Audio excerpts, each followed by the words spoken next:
এখন চলে আসি কোষ্ঠকাঠিন্যের 3 নম্বর কারণে, দীর্ঘ সময় ধরে শুয়ে বসে থাকা। আমরা যদি হাঁটাচলা কমিয়ে দেই, শারীরিক পরিশ্রম না করি, অনেকক্ষণ ধরে শুয়ে বসে থাকি, ব্যায়াম না করি, তাহলে কোষ্ঠকাঠিন্য হতে পারে। শরীর চর্চা করলে আমাদের বৃহদন্ত্র অর্থাৎ পেটের ভেতরে থাকা নাড়িভুঁড়ি সচল হয় এবং স্বাভাবিক পায়খানা হতে সাহায্য করে। আমরা যত বেশি বাসা থেকে কাজ করব, বাসা থেকে অনলাইন ক্লাস করব, অফিসে বা ইউনিভার্সিটিতে যাওয়া আসা কম হবে, ততই আমাদের হাঁটাচলা কমে যাওয়ার সম্ভাবনা থাকে।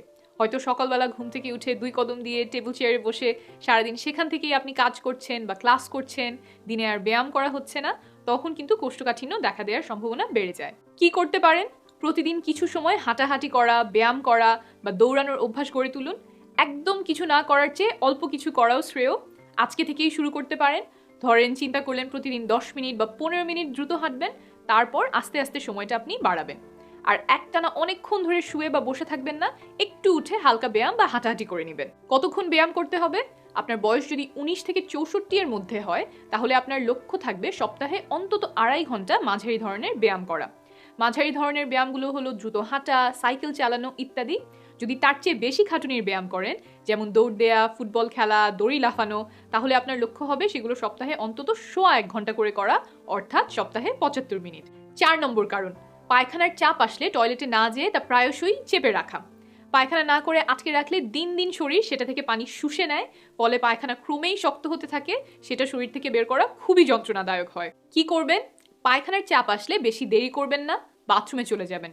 যাদের কোষ্ঠকাঠিন্য রোগ আছে তাদের জন্য আমরা প্যানে যেভাবে বসি সেই দেহভঙ্গিটা পায়খানা করার জন্য সবচেয়ে ভালো।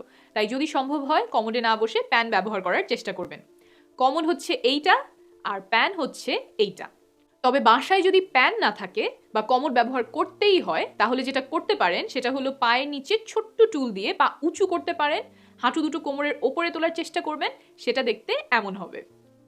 5 নম্বর কারণ, মানসিক চাপ, উদ্বিগ্নতা ও বিষণ্ণতা।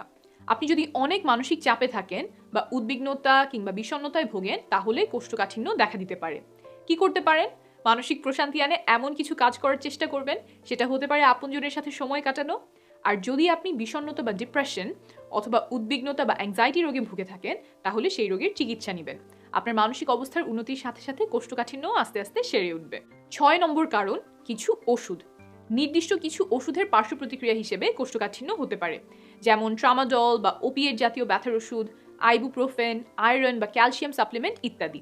5টার বেশি ওষুধ খেলেও কোষ্ঠকাঠিন্য হওয়ার সম্ভাবনা বাড়ে। সমাধান কি? নতুন ওষুধ শুরু করার পরে যদি মনে হয় কোষ্ঠকাঠিন্যের সমস্যা বেড়ে গেছে, আপনার ডাক্তারকে জানান। তিনি ওষুধ বদলে দিতে পারেন বা কোষ্ঠকাঠিন্যের চিকিৎসার জন্য আলাদা ওষুধ দিতে পারেন। আর ওষুধ যদি এমন হয় যে আপনাকে সারা জীবন খেতেই হবে, তাহলে আগে যে উপায়গুলো বললাম সেই উপায়ে কোষ্ঠকাঠিন্য দূরে রাখার চেষ্টা করবেন। সাধারণত কোষ্ঠকাঠিন্য কোনো গুরুতর রোগের কারণে হয় না, তবে কিছু ক্ষেত্রে রোগের কারণেও কোষ্ঠকাঠিন্য হতে পারে, যেমন থাইরয়েডের সমস্যা থাকলে, ডায়াবেটিসের রোগ হলে ইত্যাদি। কোষ্ঠকাঠিন্য হলে কখন ডাক্তারের সহায়তা নেবেন?